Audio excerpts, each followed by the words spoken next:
The Missionaries, Sister Paxton and Sister Barnes, discuss Mormon teachings and the relationships between men and women. Sister Paxton doesn't understand how some people, losing all self-respect, can engage in certain things. The girls sincerely believe in what the Mormons preach. Today Sister Paxton hasn't converted a single listener, while Sister Barnes managed to interest 8 people. It is impossible to obtain proof of God's existence until faith is tested. Sister Paxton is firmly convinced of this. The girls offer every passerby a chance to hear about their Savior, Jesus Christ, but almost everyone refuses. Teenagers often make fun of them. By the end of the day, Sister Paxton couldn't hold back her tears. Sister Barnes, however, was used to such things. People consider them strange, and that is inevitable. Sister Barnes comforted her fellow believer. Today they are planning to visit one last house. The weather suddenly worsens, and it begins to rain. A nice elderly man, Mr. Reed, opens the door. He had arranged with the church the day before for someone to come and tell him about their teachings.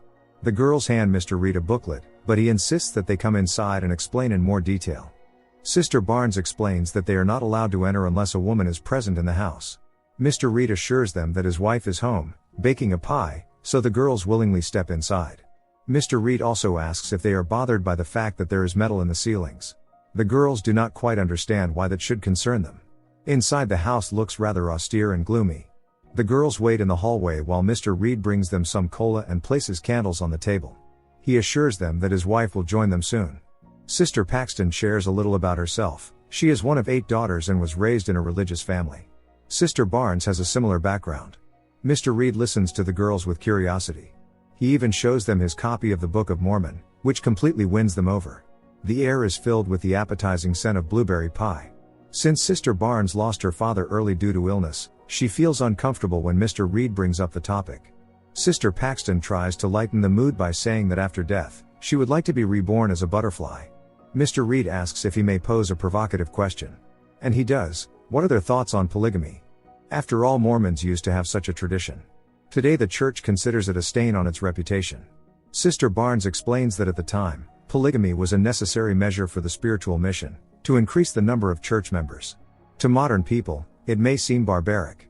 However, in Mr. Reed's opinion, this was merely a convenient excuse for priests to have multiple women without consequences, and in reality polygamy had nothing to do with a spiritual mission.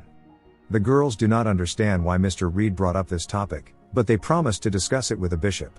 When asked about their favorite fast food, Sister Barnes firmly states that their faith requires abstinence from unhealthy food and alcohol. Sister Paxton, however, admits that she loves burgers. Mr. Reed continues his philosophical musings, saying that over the course of his life, he has had his fill of religious fast food. Unfortunately for him, he eventually found the one true religion. Sister Barnes reminds him that they are not allowed to stay in a house where no other woman is present. Mr. Reed kindly agrees to go to the kitchen and hurry his wife. The girls decide that it is the perfect moment to politely leave because Mr. Reed's behavior is becoming increasingly odd and unsettling. At that moment Sister Barnes notices that the scent of blueberry pie has all along been coming from an aromatic candle. This means that the homeowner deliberately deceived them to get them inside. Mr. Reed's reappearance startles the girls. He assures them that his wife will join them any minute. Sister Barnes pretends that her phone is ringing and that they need to leave immediately. But just before she grabs the front door handle, she remembers that the key to her bike lock is in her coat, the one Mr. Reed took away. Sister Paxton suggests going back to retrieve the coat, but Sister Barnes considers it too risky. However, it doesn't matter, because the door is locked anyway. The girls attempt to escape but in vain. One thing is clear, asking Mr. Reed to unlock the door is a bad idea. Sister Paxton decides to call Elder Kennedy, while Sister Barnes looks out the window. A blizzard rages outside. Sister Paxton is unable to reach anyone, perhaps the storm is blocking the signal. The girls have no choice but to call for Mr. Reed. Suddenly the lights in the house go out. The girls cautiously move forward and bump into Mr. Reed. Or so they think, it turns out to be a statue. Opening the door in front of them, the girls find themselves in Mr. Reed's personal library. He is there as well. The girls explain that they urgently need to return to the church. Mr. Reed assures them that everything is fine and allows them to take their coats. In Sister Paxton's pocket, they find Sister Barnes' key, meaning Mr. Reed has been rummaging through their belongings. The girls politely ask him to help open the front door, which seems to be stuck. Mr. Reed explains that the front door lock is on a timer, so the latch will not open until morning. This means they can only leave through the back entrance. The girls insist that they would be more comfortable using the front door, but Mr. Reed repeats that it is impossible. Sister Barnes says she has never heard of door locks with timers. The situation grows stranger by the minute. Mr. Reed states that he knows no one from the church has called them because the metal in the ceiling blocks cell signals. The girls stand before two doors. Sister Barnes asks which one leads outside.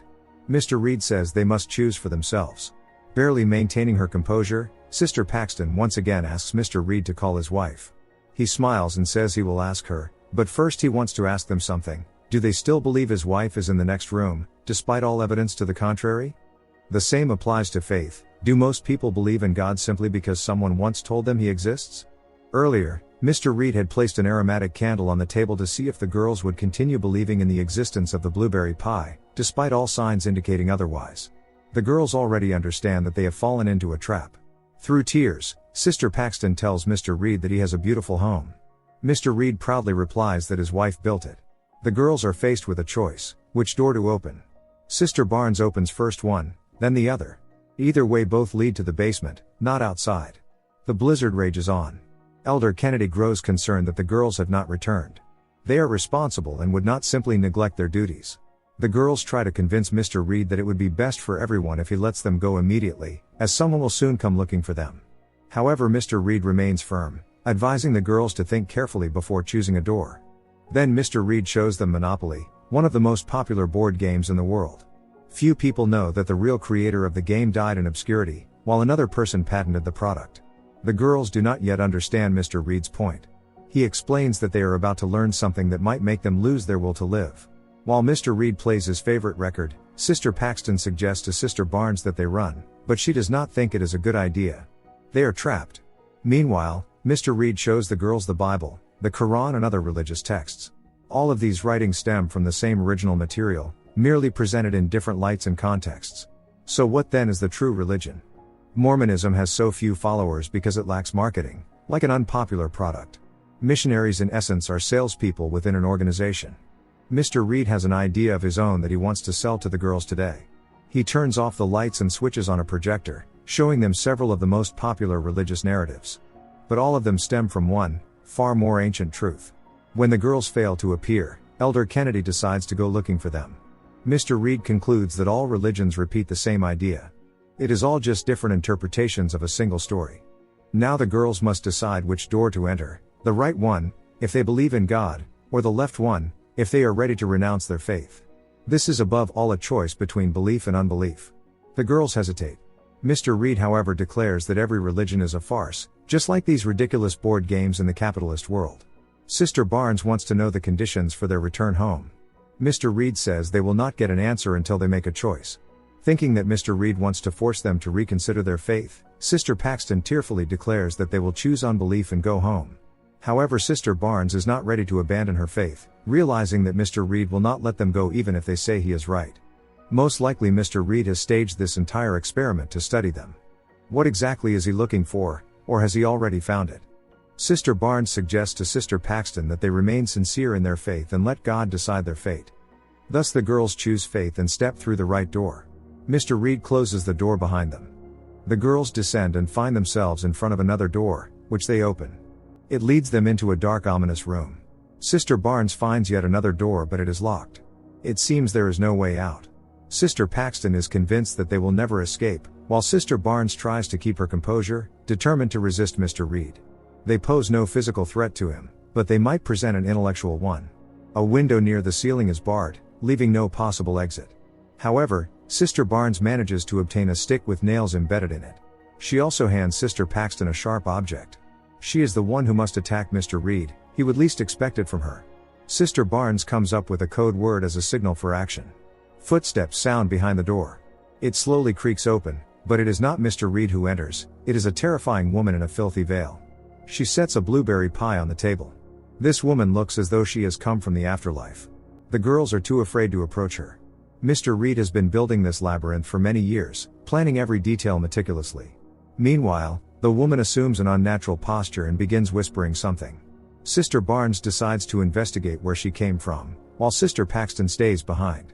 Sister Barnes finds herself back at the door through which they entered. She notices a box of matches lying on the floor but cannot reach it. Through a loudspeaker, Mr. Reed announces that this woman is the living embodiment of a prophet of God.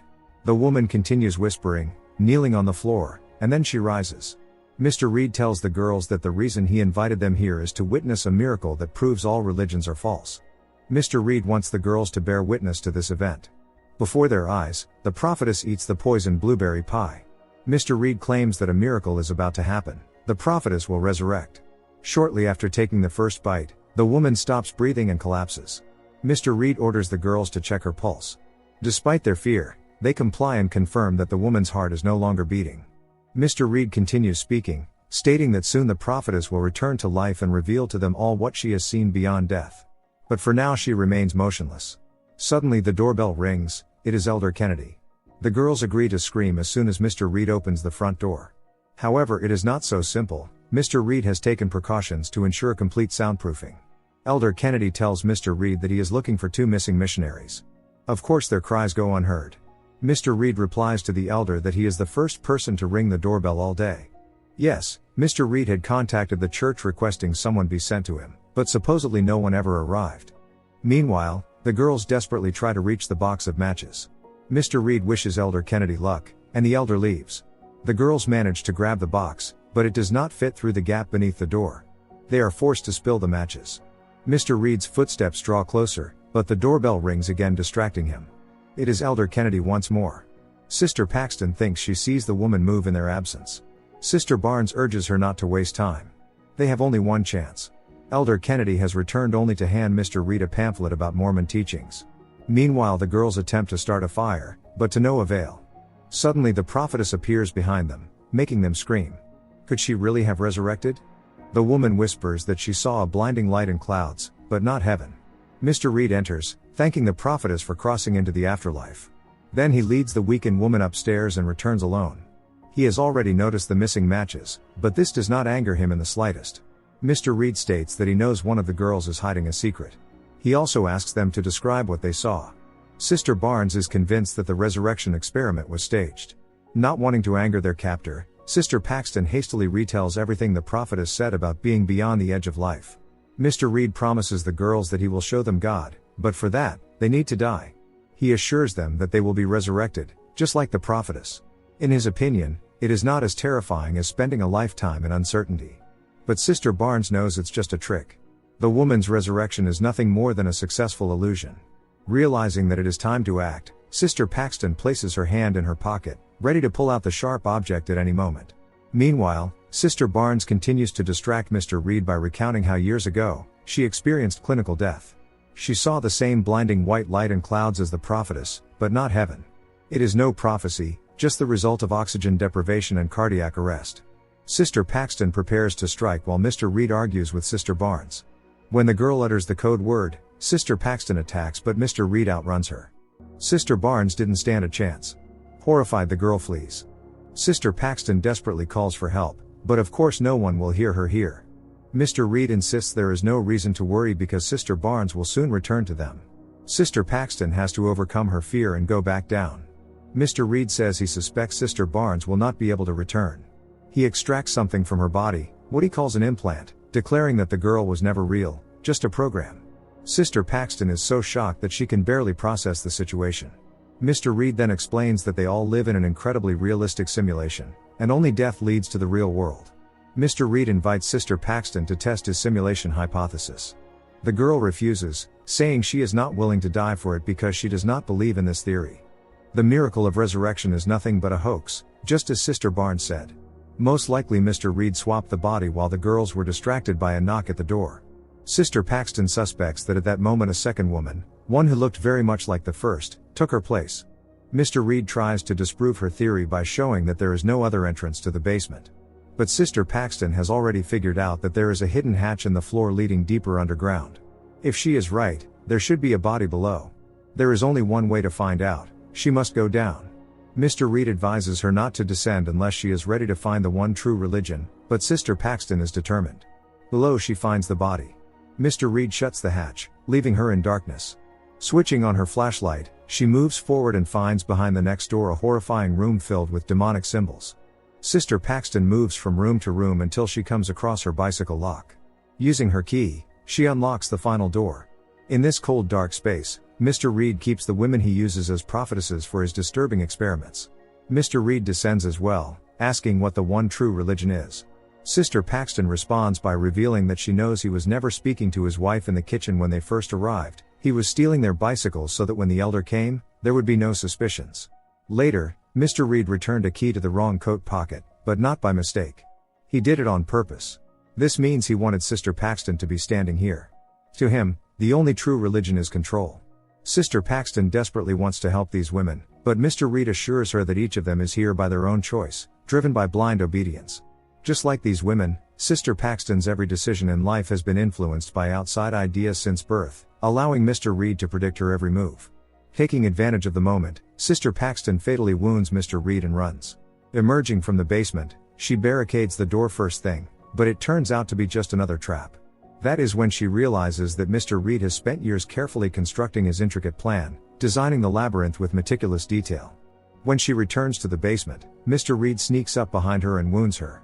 Falling to the ground, he whispers for her to pray for both of them. Sister Paxton replies that prayer is powerless. But isn't it beautiful that people pray for each other, even knowing it won't change anything?